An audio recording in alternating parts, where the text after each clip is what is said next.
Shalom, salam sejahtera bagi kita semua. Video ini adalah tugas perkuliahan teologi sistematika yang sudah kami pelajari bersama dengan dosen pengampu Bapak Dr. Baginda Sitompul MPDK dengan topik Mengapa Allah Menjadi Manusia.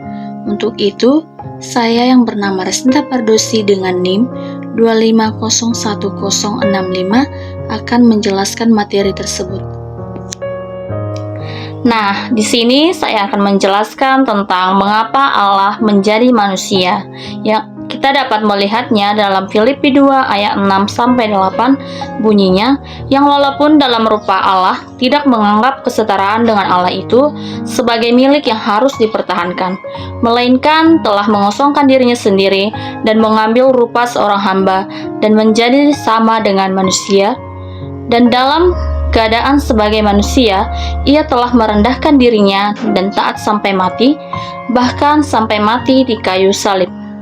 Nah, dalam ayat yang ke-7 dikatakan, melainkan telah mengosongkan dirinya sendiri dan mengambil rupa seorang hamba dan menjadi sama dengan manusia. Nah, maksudnya di situ dia sama menjadi manusia, dia kan sudah mengambil rupa seorang hamba, jadi otomatis dia sudah menjadi manusia, sehingga Allah itu dapat disalibkan untuk menebus dosa manusia, karena dialah yang kudus, tidak tercela oleh dosa. Nah, dialah yang layak untuk disalibkan agar manusia itu bebas dari dosa. Jadi, supaya Allah itu dapat disalibkan, dia harus berinkarnasi menjadi seorang manusia, menjadi manusia agar dia dapat disalibkan. Nah, pada ayat yang ke-8 juga dikatakan, dan dalam keadaan sebagai manusia, ia telah merendahkan dirinya dan taat sampai mati, bahkan sampai di kayu salib. Di sini juga, jadi di sini dikatakan bahwa Tuhan itu taat sampai dia mati, bahkan sampai dia disalibkan. Dia tidak melawan manusia yang menyalibkannya, karena itu merupakan misinya juga dalam perjalanannya. Bagaimana dia memang sudah ditugaskan untuk menjadi seorang yang rela untuk disalibkan agar manusia bebas dari dosa. Jadi di waktu dia disalibkan, dia telah menyelesaikan misinya yang terakhir, dan dia akan bersama-sama dengan Allah di dalam Firdaus. Sekarang ini tidak jarang kita mendengar tentang pertanyaan-pertanyaan dan dari orang lain atau agama lain, atau bisa jadi dari orang-orang yang tidak percaya akan Allah. Nah, sering sekali orang bertanya tentang seperti ini. Allah yang mana yang mau menjadi manusia di dalam Yesus Kristus? Mengapa kita harus memastikan Allah yang mana? Bukankah Allah kita itu Esa? Bukankah Allah kita sama dengan kepercayaan lain? Perlu kita melihat bahwa Allah kita itu tidak sama dengan orang lain atau dengan kepercayaan lain. Allah kita itu berbeda, yang seperti tertulis dalam Yohanes 17 ayat 3. Inilah hidup yang kekal itu, yaitu bahwa mereka mengenal Engkau satu-satunya Allah yang benar, dan mengenal Yesus Kristus yang telah Engkau utus. Dan yang kedua, tidak semua kepercayaan mengakui Yesus adalah Allah. Itu artinya kita tidak punya Allah yang sama. Sesungguhnya, kalau seseorang percaya kepada Allah yang Esa itu, tetapi menolak tindakannya menjadi manusia, ia bukan orang percaya kepada Allah tersebut.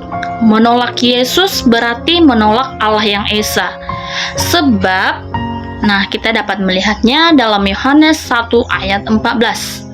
Firman itu telah menjadi manusia dan diam di antara kita, dan kita telah melihat kemuliaannya, yaitu kemuliaan yang diberikan kepadanya sebagai anak tunggal Bapa, penuh kasih karunia dan kebenaran.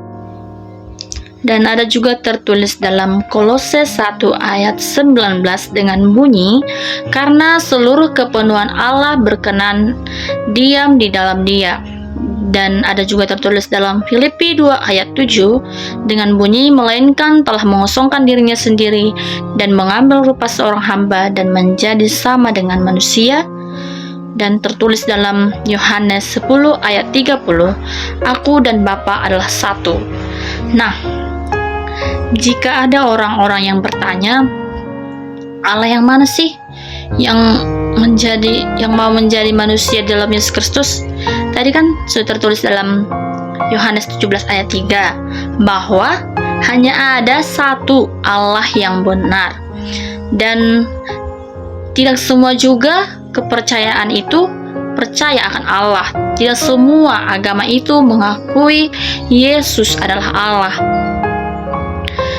Dan kita juga dapat melihat dalam sekeliling kita, mungkin saja ada orang-orang yang tidak percaya dengan Allah itu, atau malah membuat pengajaran-pengajaran sesat tentang firman itu.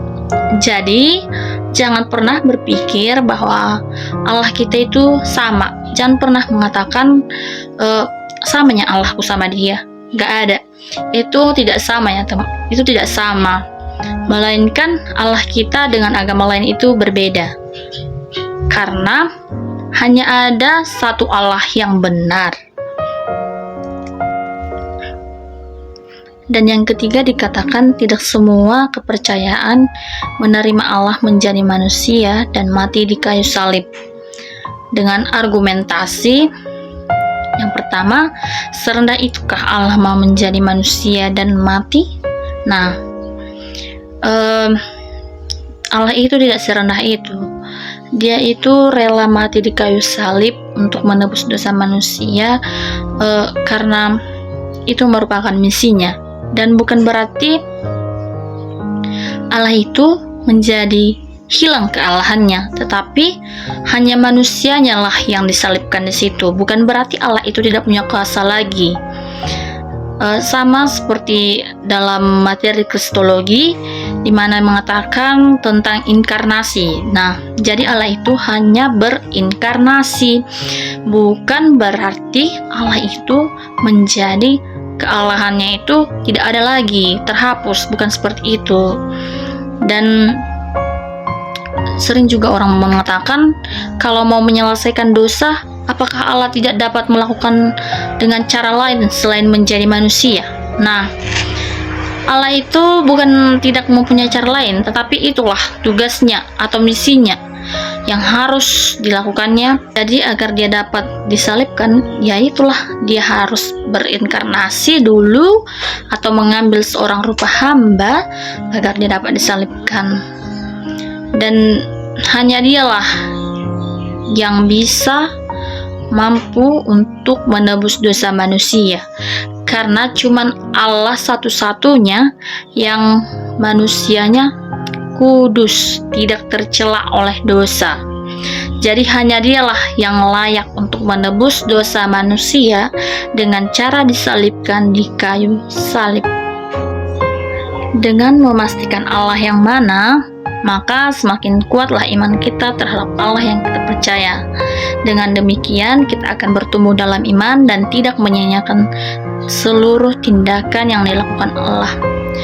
Poin yang pertama, engkau akan terus mencari Tuhan melalui persekutuan ibadah maupun persekutuan pribadi yang tertulis dalam Mazmur 119 ayat 164 dengan bunyinya, 7 kali dalam sehari aku memuji-muji engkau karena hukum-hukummu yang adil. Nah, jadi jika kita sudah percaya dengan Allah tersebut, kita harus mencari Tuhan itu melalui contohnya itu persekutuan ibadah pada hari Minggu, PA remaja, PA dewasa, atau pelayanan dalam sekolah minggu, dan pelayanan-pelayanan pada saat hari Minggu, contohnya itu pendeta dan jajaran lainnya. Yang kedua, engkau akan setia dan taat sampai mati bersama dengan Tuhan yang benar. Contohnya itu Stefanus, yang dimana dia mati martir dan dia tetap mempertahankan imannya, yang tertulis dalam Kisah Para Rasul 7 ayat 59. Sedang mereka melemparinya, Stefanus berdoa, katanya, "Ya Tuhan Yesus, terimalah rohku." Jadi kita harus setia kepada Tuhan dan taat pada perintah-perintahnya, melakukan sesuai dengan kehendaknya. Dan yang ketiga, hidupmu akan damai dan tenang bersama Tuhan yang benar meski diterpa banyak masalah, yang tertulis dalam Mazmur 34 ayat 20 dengan bunyi, "Kemalangan orang benar banyak, tetapi Tuhan melepaskan dia dari semuanya itu."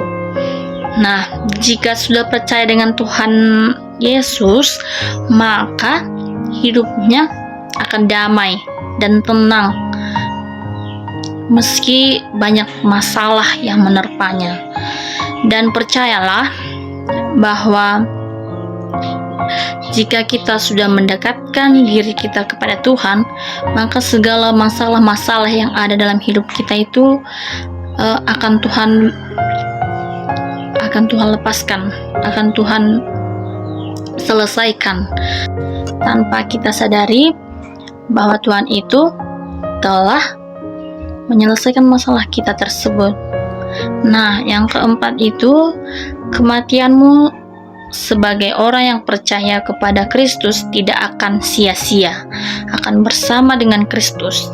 Kita dapat melihatnya dalam Lukas 23 ayat 43 dengan bunyi, kata Yesus kepadanya, "Aku berkata kepadamu, sesungguhnya hari ini juga engkau akan ada bersama-sama dengan aku di dalam Firdaus." Nah, jika kita sudah percaya pada Tuhan itu, berarti hidup kematian kita nantinya tidak akan sia-sia. Dan jika kita tadi sudah melakukan segala perintah-perintahnya dan sesuai dengan kehendaknya dalam Alkitab, kita akan bersama-sama dengan Yesus Kristus di dalam Firdaus. Nah, sekarang kita akan membahas tentang Allah mana yang mau menjadi manusia tersebut. Sumber kita adalah Alkitab. Mengapa? Karena Allah yang Esa itu menyatakan diri dalam Alkitab. Suara Alkitab adalah suara Tuhan. Jadi, untuk mengetahui Allah yang mana, maka Allah sendiri dalam Alkitab telah memberikan jawaban tentang siapakah Dia dalam Alkitab. Maka Allah tersebut adalah Allah yang pertama itu pencipta langit dan bumi dan segala isinya, yang tertulis dalam Kejadian 1 ayat 1. Pada mulanya Allah menciptakan langit dan bumi. Yang kedua, Allah yang menciptakan manusia. Kejadian 1 ayat 26a. Berfirmanlah Allah, baiklah kita menjadikan manusia menurut gambar dan rupa kita. Yang ketiga, Allah yang berbicara kepada Adam. Allah adalah Adam. Dan yang keempat, Allah Abraham, Ishak, dan Yakub. Kita dapat melihatnya dalam Keluaran 3 ayat 6. Lagi ia berfirman, "Akulah Allah ayahmu, Allah Abraham, Allah Ishak, dan Allah Yakub." Lalu Musa menutupi mukanya sebab ia takut memandang Allah. Dan yang tertulis dalam Kisah Para Rasul 3 ayat 13, Allah Abraham, Ishak, dan Yakub, Allah nenek moyang kita telah memuliakan hambanya, yaitu Yesus yang kamu serahkan dan tolak di depan Pilatus, walaupun Pilatus berpendapat bahwa ia harus dilepaskan. Yang kelima, Allah yang berbicara kepada Musa, Elia, Elisa, Allah yang menyertai Daniel di gua singa, serta Sadrak, Mesak, dan Abednego dalam perapian yang menyala. Dan pada akhirnya Allah itulah yang menjadi manusia. Kita dapat melihatnya dalam Nats Alkitab, Yohanes 1 ayat 14. di mana bunyinya, firman itu telah menjadi manusia dan diam di antara kita, dan kita telah melihat kemuliaannya, yaitu kemuliaan yang diberikan kepadanya sebagai anak tunggal Bapa, penuh kasih dan kebenaran. Dan dalam Filipi 2 ayat 6-8 dikatakan, yang walaupun dalam rupa Allah, yang tidak menganggap kesetaraan dengan Allah itu sebagai milik yang harus dipertahankan, melainkan telah mengosongkan dirinya sendiri dan mengambil rupa seorang hamba dan menjadi sama dengan manusia. Dan dalam keadaan sebagai manusia, ia telah merendahkan dirinya dan taat sampai mati, bahkan sampai mati di kayu salib.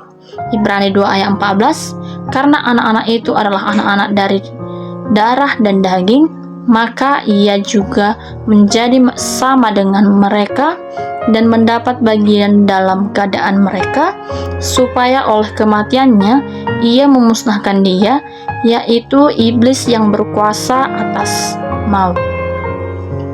Kolose 2 ayat 9, sebab dalam dialah berdiam secara jasmaniah seluruh kepenuhan kealahan untuk satu tujuan yang sangat penting, yaitu untuk kepentingan manusia. Mengapa Allah harus menjadi manusia? Yang pertama itu kita dapat melihat dalam Kejadian 1-2, seluruhnya dalam keadaan baik, termasuk manusia tanpa dosa.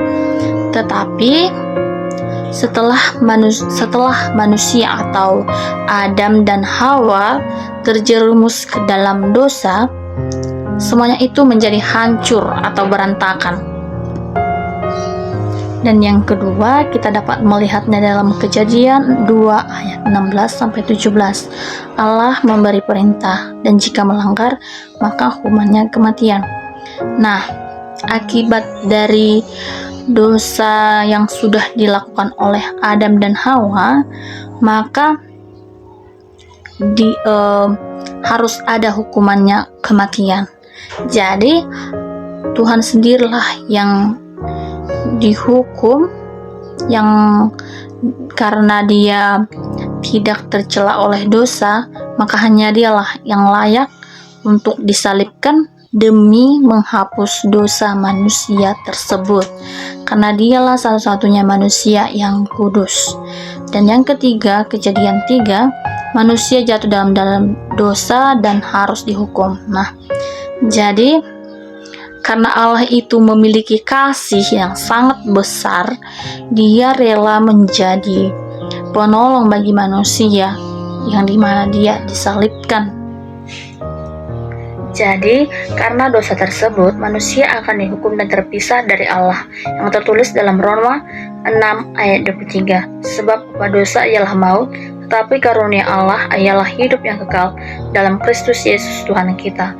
Dan dalam Matius 25 ayat 46, dan mereka ini akan masuk ke tempat kesiksaan yang kekal, dan orang benar ke dalam yang hidup yang kekal. Dan dalam 2 Tesalonika 1 ayat 9, mereka ini akan menjalani hukuman kebinasaan selama-lamanya, dijauhkan dari hadirat Tuhan dan dari kemuliaan kekuatannya. Dan yang tertulis dalam Wahyu 20 ayat 15, dan setiap orang yang tidak ditemukan namanya tertulis dalam Alkitab kehidupan itu, ia dilemparkan ke dalam lautan api. Dan karena dosa, gambar diri Allah dalam diri manusia telah rusak. Roma 3 ayat 23. Karena semua orang telah berbuat dosa dan telah kehilangan kemuliaan Allah. Terhadap Allah, pengaruhnya manusia akan menentang Allah, meniadakan Allah, membuat Allah baru menurut kehendaknya. Sedangkan terhadap diri sendiri, manusia tidak mengenal dirinya berjalan sesuai kehendaknya. Dan terhadap orang lain, manusia akan merasa iri, dengki, marah, benci, membunuh, menipu, dan mencuri. Nah, mengapa harus Allah yang menjadi pengganti untuk menebus dosa? Karena manusia tidak layak untuk menebus dosa tersebut, karena semua manusia telah berdosa. Jadi hanya Allah lah yang memenuhi syarat untuk menebus dosa tersebut, karena dia tidak berdosa dan tidak pernah melakukan dosa. Kesimpulan dari materi ini adalah bahwa di mana dosa tidak bisa dihapus tanpa adanya hukuman atau kematian, yang bisa melakukan melakukan hal tersebut hanya Allah, karena dialah yang memenuhi syarat, karena dia juga tidak tercela oleh dosa. Dan salib itulah sebagai tempat di mana dosa mendapat hukumannya, dan manusia juga telah diampuni dan diselamatkan karena hanya Allah yang penuh kasih dan adil.